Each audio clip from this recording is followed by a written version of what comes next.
So welcome, everyone. As you can see here in the video, I'm broadcasting from one of the holy temples of Tibetan Buddhism. This is the sacred shrine of Briarfield, Bellingen, New South Wales in Australia. And today, for a number of reasons, this is a bit the end, one of these sort of end of term classes. I'm not really going to go over the text, even though I think we should probably, just because it's very auspicious, about the wisdom body of Jigme Lingpa, and we can do some dedication at the end. But I'm essentially just going to sort of put it up to you to ask questions. So I hope that's all right with all of you. There won't be any hard studies today, and actually we are in a section which is quite full on. So I just simply thought, also because I've been doing a class all day, I thought let's just take it easy and we'll do question and answers if there are any. And, anyway, in the name of what we actually ostensibly are studying here, we'll begin with invoking Jigme Lingpa, the source of love and compassion for all beings, who knows all that is knowable, emanation of Longchenpa, heir to a treasury of mind-tellers, sky-like yoga of the vast expanse of luminosity. Jigme Lingpa, at your feet we pray. So like I say, I'm leaving it up to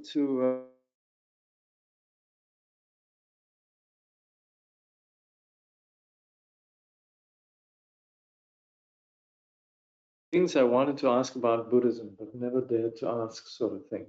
But anyway, yeah, see how you go. If you have some questions, I'll stick around a little bit. So first question is, where are you? Well, like I said, I'm in a in a holy temple located in Briarfield, near Bellingen in New South Wales in Australia. This is one of the holy locations of Buddhism in Australia, one of the oldest shrines, hidden away, tucked away, just like Longchenpa, hidden in the forests, realizing samsara and nirvana as one. So, so this is the I don't know. Does it have a place? Is there a name for our place here? That's it. Oh, the temple has its name? No. Okay, we should give it a name. Unnameable. Okay. The inconceivable, unnameable, spontaneously arisen shrine of of Briarfield, capably managed by two very devoted yogi students of Kangyur Rinpoche, Trisha and Stephen Abel.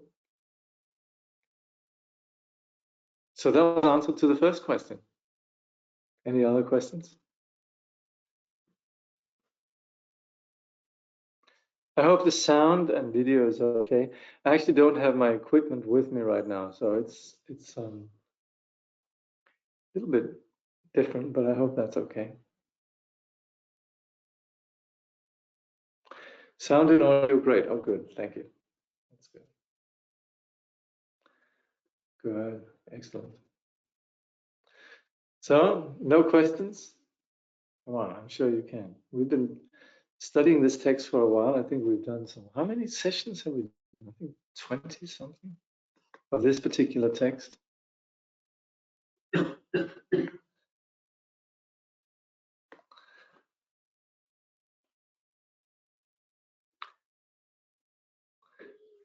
Someone writes, one moment.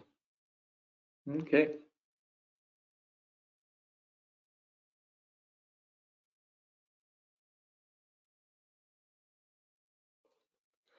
Unrelated to the text. When and where will you be in Europe? Okay, I'm going to be in Switzerland from the 3rd July until the I think 21st or 22nd of July, then Spain until the 30th of July, and then briefly to France, and then up to my native Denmark from the 7th of August until the 21st of August. Then briefly back to Switzerland, and then back to Australia end of August. Merci beaucoup. Someone's wishing me bon voyage. Yeah, very nice. I've never been to Switzerland before, so involves some, I think, hiking in the mountains. What are your dates? What is your end August dates in Switzerland again? I think it's the 23rd.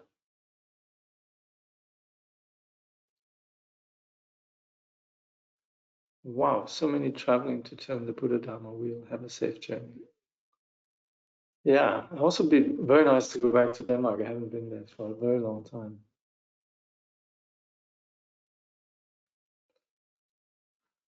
Chocolate box. Grüße Gott. Perhaps we may meet. Okay, I hope to see you there. Ah, Switzerland is a chocolate box. Okay.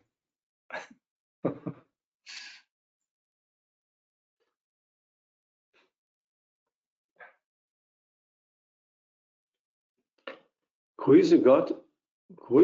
Grüße Gott, Godspeed in Swiss. Thank you. Okay, can you please point the role of faith in the life of a practitioner? Well, faith is what enables us to basically, first of all, to learn. So unless there's faith, we'll probably be quite unwilling to listen in the first place. So, for example, having faith in His Holiness the Dalai Lama makes that we sort of perk up and listen a bit to what he has to say. If we don't have faith, we probably don't pay much attention. That's sort of in general, right? But also faith enables us to be sensitive to and to gauge qualities which go beyond language and concepts.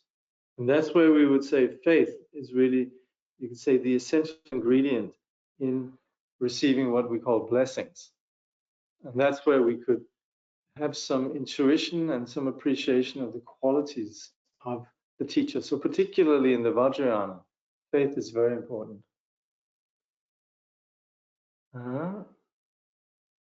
Okay, then someone says, if I meditate for more than 15 minutes, it seems I would dwell in the bardo of dream.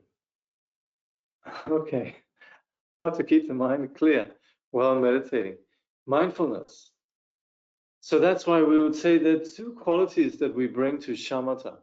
One is awareness or introspection, and the other is mindfulness. So it's true, we tend to daydream, we tend to drift, and this is quite ordinary. We've been distracted for a very long time. So when we're meditating, it's very important that we are aware of when we have a quality of awareness that will know when we're drifting. It will say, hey, you're distracted, and then we come back. And then the moment that we're not drifting, this is what we call mindfulness.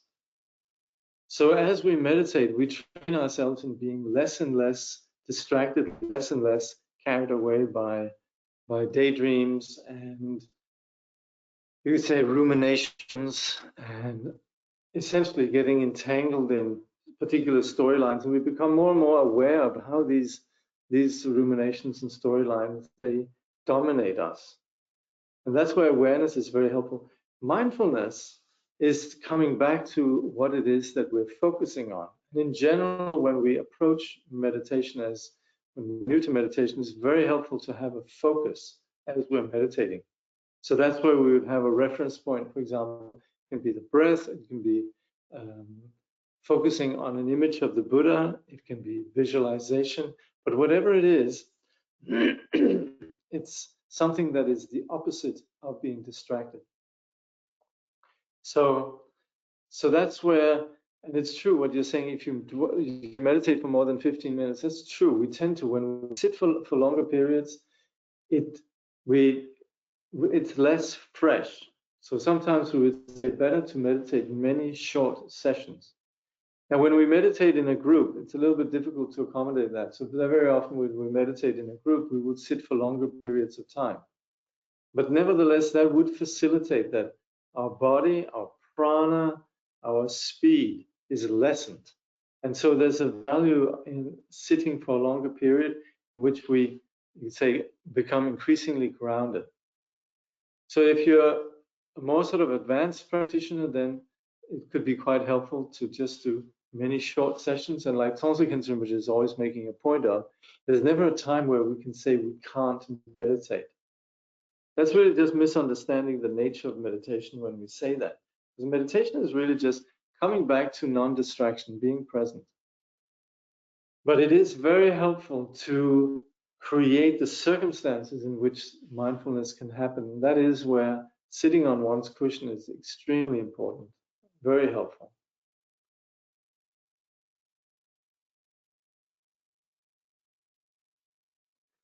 But really the quintessential components of what we then call shamatha is these two components of what we sometimes call vigilant introspection, or just simply attention, awareness, and then mindfulness. Knowing what's happening in our mind and being proactive in terms of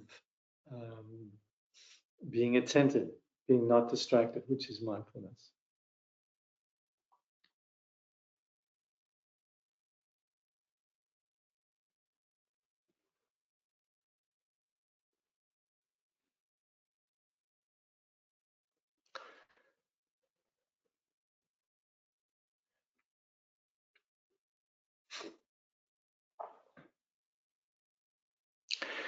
What is the role of the guru on the path? Well, we would say it depends a little bit where we're coming from. So in some traditions, the guru is really more a nice, benevolent elder, somebody who has experience in terms of the study and the practice of the path. And that's where we relate to the teacher somewhat like we would relate to an elder or someone knowledgeable. When it comes to that's sort of a general approach that we can, and that's where we have, you could say, a very non-committed relationship to the teacher. But then we would say in the Mahayana, the teacher is more intimate, and there's a sense of the guru then being someone what we call a kalyana mitra, or a spiritual friend, somebody who knows us, who cares for us, and is a bit more involved with us and gives us good advice. In the first case, the teacher is rather removed and goes to the scriptures and the instructions and so on. Whereas in the case of the Kalyana Mitra, there's a more affectionate warmth that takes place in terms of guiding us on a personal level. Then you have the Vajrayana Guru. And the Vajrayana comes from the place of recognizing the unconditional nature and taking this as the path. And that's where we no longer operate with an ordinary understanding of the phenomenal world. We no longer have a notion of ourselves as ordinary individuals as in principle. And that's also where the teacher is seen as the reflection of our Buddha nature. And that's where the teacher is simply seen as a Niyamanakaya or a Tuku, someone who is there as, like I said, essentially a reflection of our Buddha nature. And that's also why in the Vajrayana, we do not see the teacher as an ordinary person.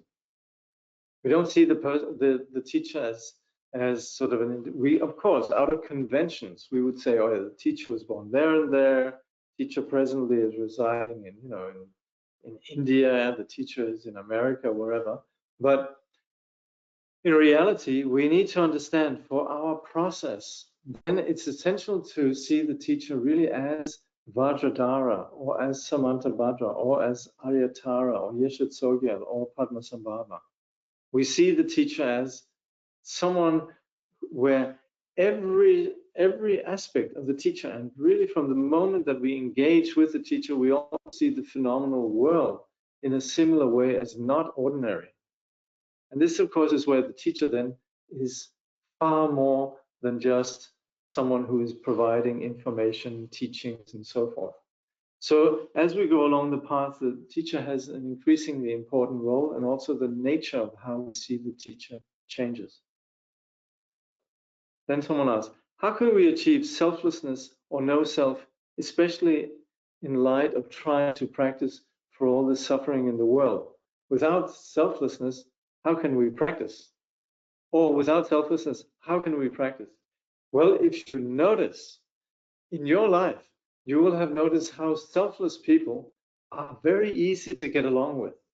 And we also can notice how we ourselves, when we're being selfless, we actually are much happier, much more sensitive to others. And when we're self-absorbed, self-centered, selfish, then life is not happy. And also, when we see others around us who are self-centered, we can see how they're not having fun. And so we can already, on a very mundane, ordinary level, we can intuit how these two, self-centering and selflessness, they really lead to one, a very happy existence, one to a very unhappy existence. So for us to benefit sentient beings, the more selfless we are, the more we're able to be there for others. But there's a big difference between the understanding of selflessness as we very often have it in sort of a secular context or an ordinary context, which is where selflessness becomes a moralistic imperative, like we should be selfless. The Buddhist teaching is different. It actually says there is no self, and it's actually a delusion. We're actually out of sync. We're not really aligned, and we're not really well. We're not functioning properly when we're entangled in the self. And that's where we come back to, you could say, the actual reality of selflessness. So it's not just that we'd like to be good little selfless boys and girls, but more that we understand we're in touch. We're more attuned to ourselves, and we're more attuned to the phenomenal world, and we're more attuned to others from the perspective of selflessness. And that's where you say every little thing that we do on the Buddhist path essentially goes in the direction of selflessness. Whether it's acting on the basis of virtue, which essentially you could say goes in the opposite way of our ordinary sort of self-centered ignorance, aversion, attachment. The moment that we act virtuously, we're actually acting free from these toxic attitudes. And already at that point, we're breaking free from the grip of self-centering. And of course, this applies also in compassion. It also applies with the vipassana, in which we understand that intrinsically phenomena have neither the person nor the phenomenal world. Actually, we cannot find anything that has a self. So, in short, the moment that we begin to enter into the path, we're actually lessening self-centering and fixation on the self, and proportionate to our ability to, you could say, realize and integrate this vision of selflessness, to that extent we're able to spontaneously benefit others. How deep awareness of fire poison can one be aware of oneself? Well, initially we're not very aware. So initially the five poisons, they have a strong grip on us. But the more we become aware, the more we have, we are able to work with these five poisons. We're simply just, we have the, you could say, self-reflection that recognizes these toxic tendencies in ourselves. So as we begin to become more and more aware of them, they actually have less and less a grip on us. And you could say the movements of the mind, when it's filtered through ego, when it's filtered through self-centering, it becomes five poisons.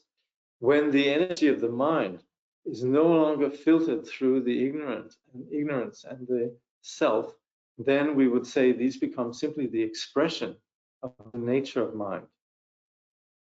So that's where there's different attitudes to how we handle the poisons according to where we're at in terms of our practice. Is meditation enhanced if I meditate in nature, on a beach or a mountain view? Thank you, appreciate it.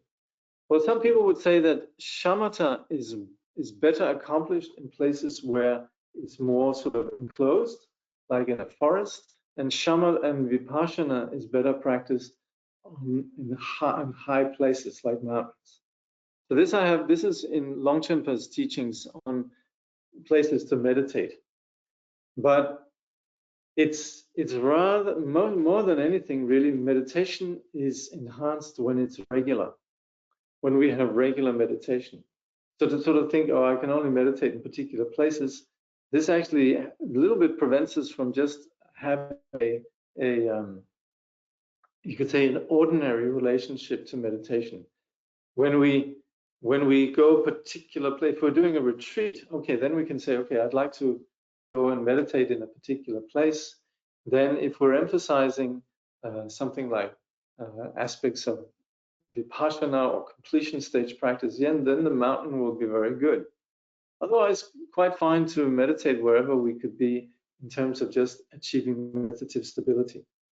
But if it's in terms of our everyday life, to sort of seek out particular places, going here and going there, going to the mountain, going to the beach, going to this place, that place, that probably would become a little bit of an obstacle. And that's where it's much better if we could just think of meditation as just something that I do regardless, and more sort of aim on the quality of regularity.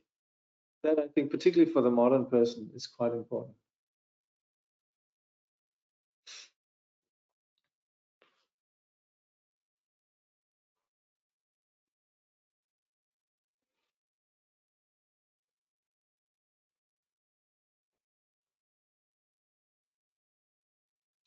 Any questions from the live studio audience?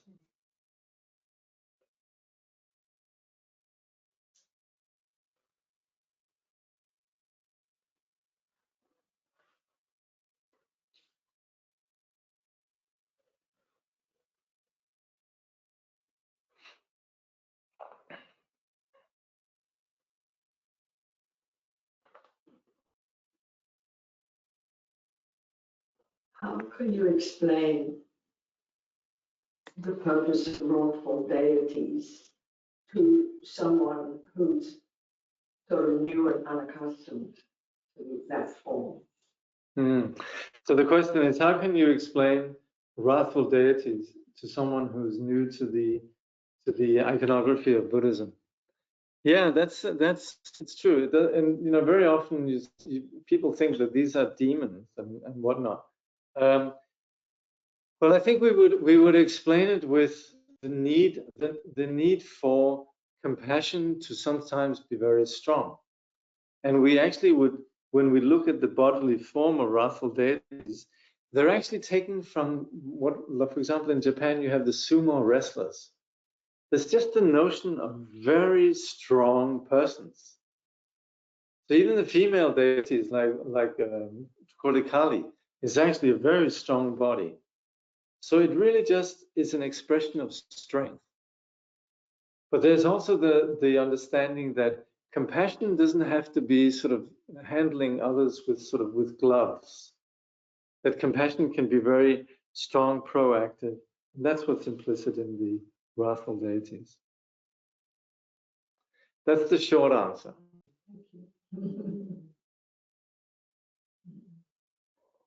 The longer answer actually involves, and that's more for us who's sort of familiar with the material, is that it's actually, we would say it's Rudra who surrendered his body to enlightenment. And we have this famous story of someone who went astray on the path and basically ended up as what we would call a cosmic monster. Someone who basically embodies ego in its full-fledged development and handed over this very powerful vehicle of his body, speech, and mind to enlightenment. So that's why you could Rudra, Matam Rudra. So if you read the life story of Padmasambhava, there's a whole section in there that is described, and also it's apparently taught in various tantras. And also in various scriptures it comes up. But it essentially is where the entire vehicle of ego is surrendered to the path. But that's probably a little bit difficult to convey to persons who are entirely new. So I think just generally saying just that it's powerful compassion. Yeah. It's like, you know, when people watch movies, you know, they love when the good guy is really hard hitting.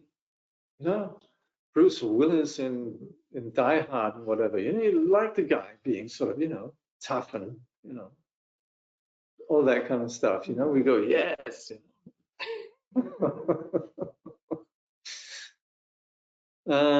Is it best for practice to focus on deepening and stabilizing shamatha vipassana before focus on development stage? Well, really depending if there's devotion. If we have a teacher that's guiding us, it's fine to just do whatever the teacher. We should just do whatever the teacher says, really, more than a strict formula. But yes, it would help us a lot if we have stable shamatha and vipassana. But, you know, we're never going to get to the place where it's absolutely perfect, and as such, sort of waiting for the perfect shamatha and vipassana to happen, and then we're going to begin the development stage practice. It's quite helpful if we do have familiarity with just sitting before we get involved in too much activity in terms of the yogas that we have in the Vajrayana. And that's where we can see teachers who come to the modern world, they very often might start off teaching very advanced Vajrayana techniques, but they then see that not so much is coming out of it, and then they emphasize shamatha and shamatha vipassana practice. So that's where good to have a grounding in it, but also it seems to be, we definitely validate when it happens that teachers are encouraging to engage in, say, mundo practice or development stage practice. And there we could appreciate how shamatha, or rather development stage practice, constitutes the shamatha component, and completion stage practice constitutes the vipassana component. So there is definitely a sense of the gradual path in terms of first simplicity, sitting, and then gradually also with our understanding, because engaging in the development stage practice is requires a very advanced, you could say, vision of vipassana, of understanding how phenomena intrinsically exist as pure, as the unity of appearance and emptiness.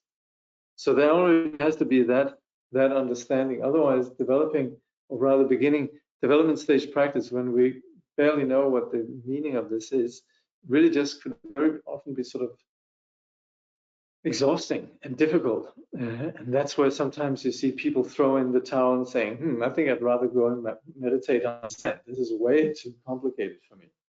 But if we really understand the nature of the development stage practice, it's the ultimate simplicity. Nothing could be more simple, and nothing could really be more aligned to integrating the vision of vipassana in terms of our perception, in terms of our ordinary life, and in terms of all aspects of our life. So it's incredibly profound. So that's where, again, it's helpful to first have some foundations in meditation and the understanding of the Dharma, the Vajrayana Dharma. But again, I would like to finish off on the final word on this. Really depends on the teacher. Yeah. What kind of career choice could best benefit beings? You're asking me? My career choice was janitor. Very, very good career choice in terms of just, making people happy. Nobody's particularly threatened. You're sort of at the bottom rung of social status. Nobody's threatened or jealous of you. You get to do a job in which most people, they sort of come across janitors and they sort of apologize for walking across your floor.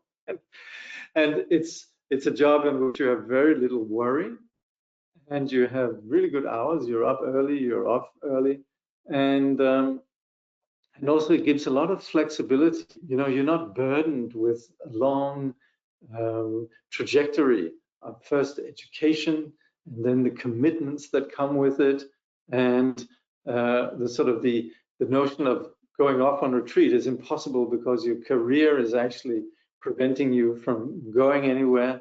So so that's not a bad choice. That's what I chose early on, sort of. But of course, there's a lot of very noble undertakings. You could become a doctor, someone who actually looks after and cares for people, and you could, you know, you could be basically so many careers actually where you could be driven by a wish to benefit persons. You can be a pro bono lawyer and so forth. Anyway, sorry, I didn't reach to the end of your question. So it says, for example, what do you think of being a full-time Dharma translator? Or is it better not to mix earning money with Dharma activities, but do it part-time voluntarily? Oh, please. Gosh, well, I have no doubt to answer that. That is definitely, if you could do that, that would be wonderful. And I would also say, when you serve the Dharma, then very often things just come to you. You don't have to worry too much. It just seems that circumstances take care of you. Now, I shouldn't actually say that, but it seems to happen. And so while there nowadays is an increasing culture around translation, in which translators and benefactors have an agreement of certain rates and so forth, there is actually a magical component of simply things coming to you. So I would say, in view of the fact that this world desperately needs Dharma, I would definitely recommend being a full-time translator. Please go ahead. There's definitely a calling and there's a need. So please do that. Forget about what I said about the janitoring. Way too easy. Way too comfortable. Way too comfortable. Please go through the hardship of learning the Dharma language, and also mastering the target language. When you translate, it's so important also that you master the target language, that you have a good understanding of what it says, but you're also able to convey it capably in the language that you're translating it into, and also to work with knowledgeable people. Sometimes you have translators who just try to do it on their own, and that's really not good. You have these sort of single translators who don't work in groups. They develop their own vocabulary, they become very argumentative in terms of how they want to do things, and in general just don't fit in. So valuable to see the examples, and Trungpa Rinpoche made a big point about this actually. It's so valuable to work in teams. So it's not, there's a sort of practically speaking, from the point of view of agreeance on the vocabulary, but also in terms of the ego and the sort of the isolation that sometimes when translators work on their own, really not healthy. So that's why it's so important to work in teams and to work with Dharma authorities like Khenpos and so forth. So that creates a very humbling situation of continually being in the process of learning, knowing how little you know, and also having, you could say, certainty about the understanding of the subject matter. So that's where the translator is someone who sits really and needs to have a good grasp of the target language, but also needs to have a good grip on the meaning of the language, the Dharma language from which they're translating, and to work then with authorities, Khenpos and Geshes and knowledgeable people.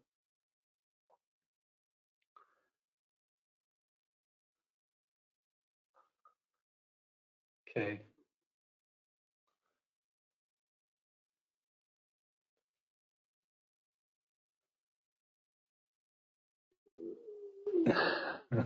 You're welcome. Yeah, teamwork is so important when it comes to translation. Yeah. Can you explain what prana, nadi, and bindu mean? Yes, prana is the energy of the body, of the subtle body. So it's associated with breath, but it's more than breath. It's energy. And actually within the sciences of yoga, we talk about various, like 5 kinds of prana and so forth. But essentially we could say the energy of the body, particularly of the subtle body. And similarly also nadi are the channels, of the meridians, you can say pathways of the energy. And bindu is then the aspect of the essence of our body, which has this conscious element. So we could associate bindu with consciousness. So essentially, working with in yoga practice, then we work with these aspects of the subtle body. This, of course, is premised on first understanding the subtle body, and that's why before we begin to work with prana, nadi, and bindu, we first work with development stage practices of understanding pure perception. But once there's an understanding of that, the foundation is laid, then we work with prana, nadi, and bindu. What is the best thing to do when you feel helpless and overwhelmed by all the suffering in the world? First of all, I would like to say that's a good thing. It's okay that we're not numb.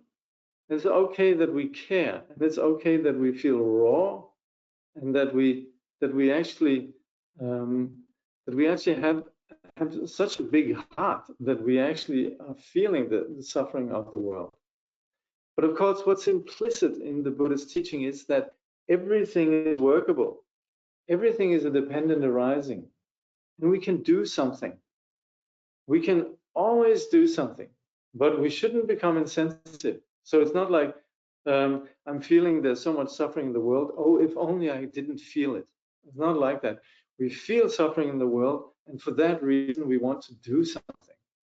And that's where then the vision of understanding dependent arising is very helpful, because that's where we could see to even just think of others with kindness is already going in the right direction. To just say a single mantra, caring for others, is going in the right direction. To just put $1, like these little collects you have when you get change back, to just put $1 down for something is good. So there's all the time we see suffering, but we shouldn't feel, overwhelmed in the sense of being powerless. There is a lot of suffering, and it's always been like that. By the way, it's now right now humanity is going through a lot of worry. But ants, how they feel every time somebody builds a house and they dig out and completely destroy the habitat of the little ants there. Can you imagine? So I mean, this is only really a very sort of anthropocentric view that we're thinking the world is suffering a lot now. It's always been like that. And think of the lower realms and so forth. So yes, we should definitely be concerned about the state of the world, but we should also appreciate that we have the Buddha Dharma, where we understand that we can work with these things. Every circumstance, we can always think of others. If we're feeling overwhelmed, and just think, gosh, may I be able to help them? May I be able to develop the strength to properly benefit others, to even just begin to think in that direction. This is not easy. And that's where we're very fortunate that we have lineage and, lineage parents, an ancestry of persons who have gone before us, who have given us some very good advice. And that's where, for example, we have the Lojong teachings. We have the teachings from His Holiness the Dalai Lama. We have so many pieces of advice. And well, we say there's, like someone was saying today, there's so many scriptures and so little time. We could just take one of these instructions from the Lojong teachings on cultivating compassion and just stick with that. For example, practicing Tonglen, or just thinking, may I be able to benefit sentient beings, practicing the 6 paramitas. So if you ask me what is the best thing to do when you feel helpless and overwhelmed by all the suffering in the world, I would say study the Mahayana and apply the wealth of instructions that we have in the Mahayana teachings. Would you kindly speak to the relationship between the sun and the feminine deity? Why sun?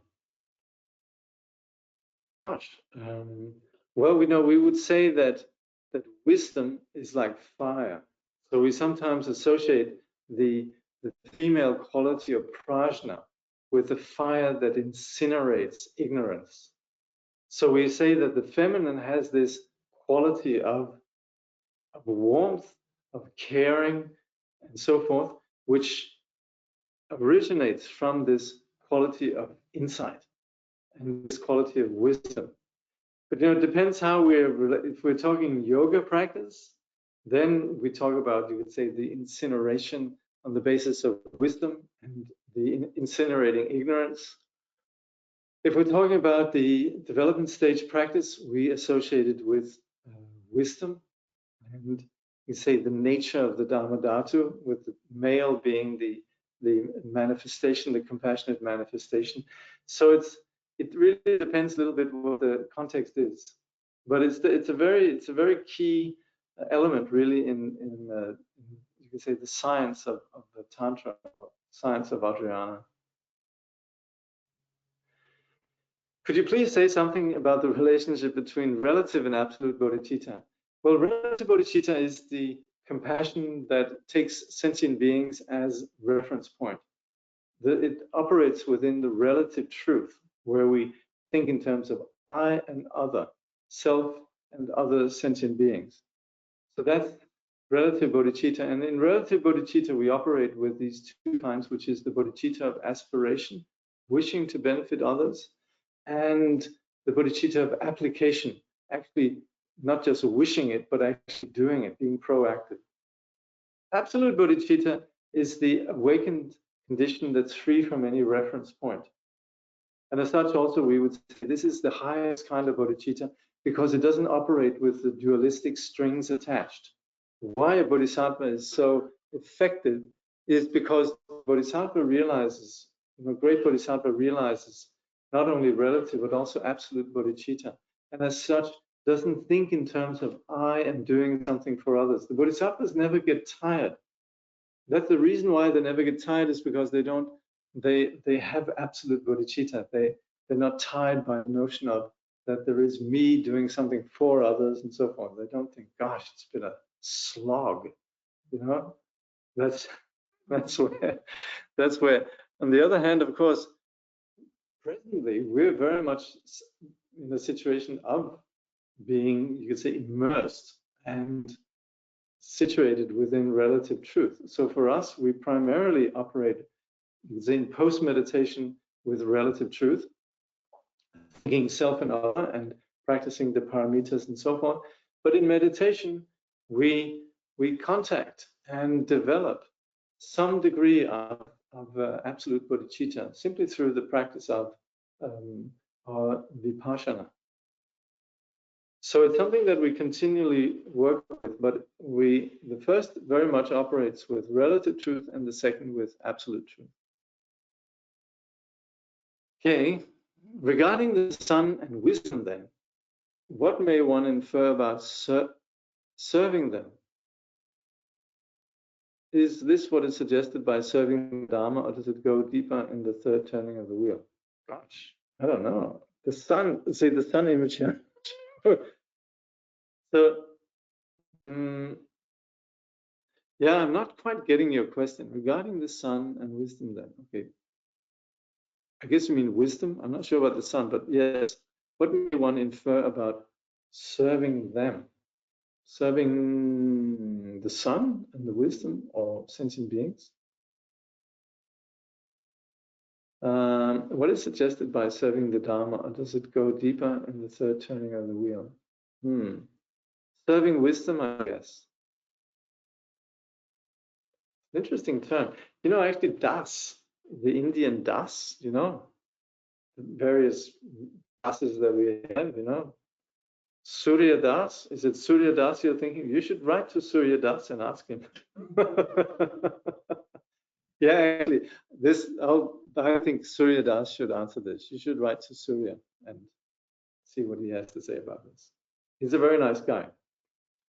So I'm sure. But the name Surya got his name from Ninkaroli Baba. So it's Surya is this very Rime person who's a Jewish Buddhist with a Hindu name. But I'll leave it up to him to answer that question. So,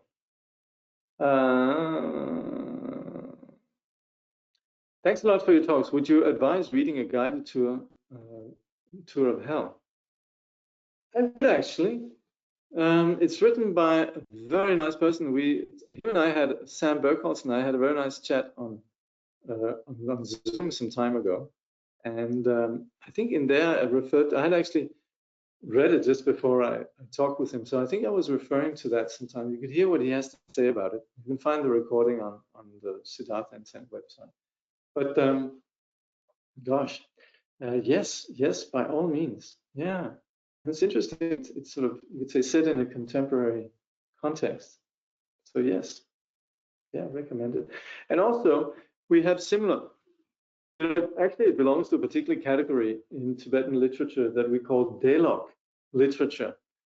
And it's where people who have passed away relate their stories. And we have some famous Deloks down through history.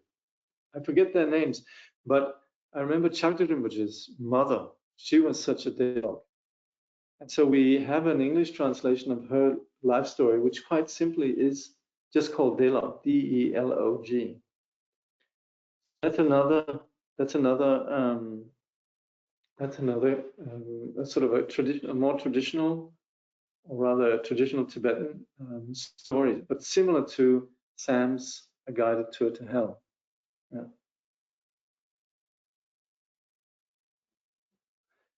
Yeah. Yes, but what do you think? Well, I wouldn't know, because Surya Das, like I say, it comes from Ninkaroli Baba, so it would really be a particular Hindu name, you know. That in the Hindu context, I'm not sure how the sun is understood, you know. Yeah.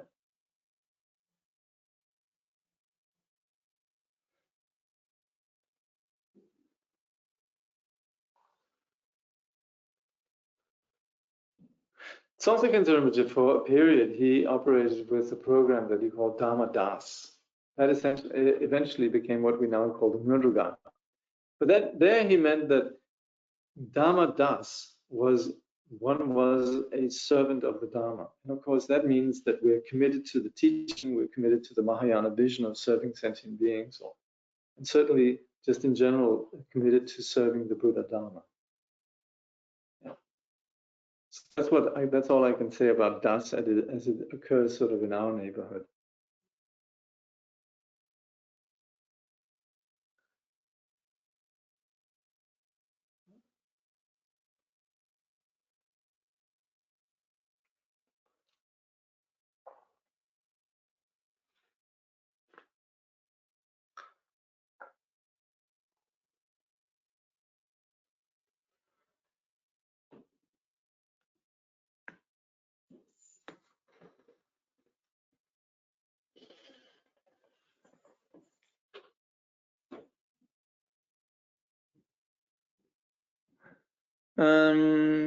Okay, grazie.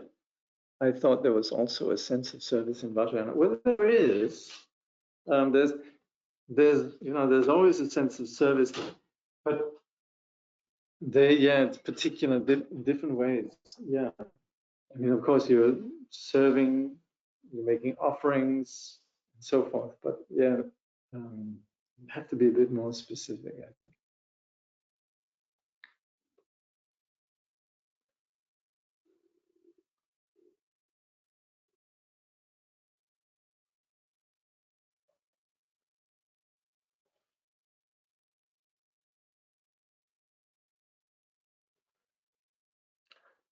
All right. Shall we call it a day? So here in Australia, it's Saturday, 20 past 6 in the evening. So maybe time to retire. So anyway, I'd just like to thank all of you for your interest in studying the Buddha Dharma. And as always, I'm a bit aware of my limitations in my capacity to represent this, but I was told to do this by Kangyur Rinpoche, so I do these courses, and all I can say is it's very helpful for myself. I actually learn a lot from presenting these programs, but I'm also very happy that there is an interest in understanding the theory, because I think when we understand the theory of Dharma, we become a lot more motivated. It's through study that we intellectually can grasp and appreciate the brilliance of the teaching. And then, of course, we need to take this and see how it coincides with ourselves. But it's particularly when we reflect on the teaching, we can see how it's relevant and how it applies to us. And that then becomes a really strong motivating factor for us pursuing the practice of the path in terms of the wisdom of meditation. So it's really good that we're doing this. And like I say, I'm going to be gone for a while. Back the next session will be, I think it's the 3rd of September, Saturday, the 3rd of September. I think we'll be on next time. So yeah, looking forward to that. All the very best. All the very best for your good health, prosperity, and practice of the path. Okay, take care. We'll conclude with dedication.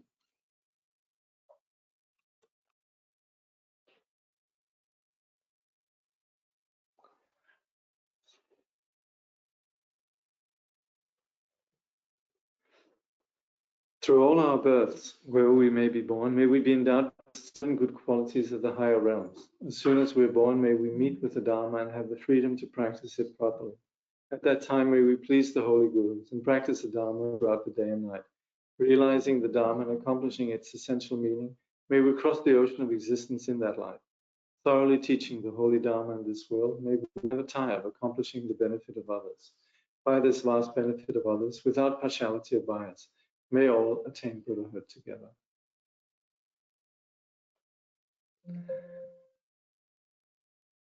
Okay, so thank you very much.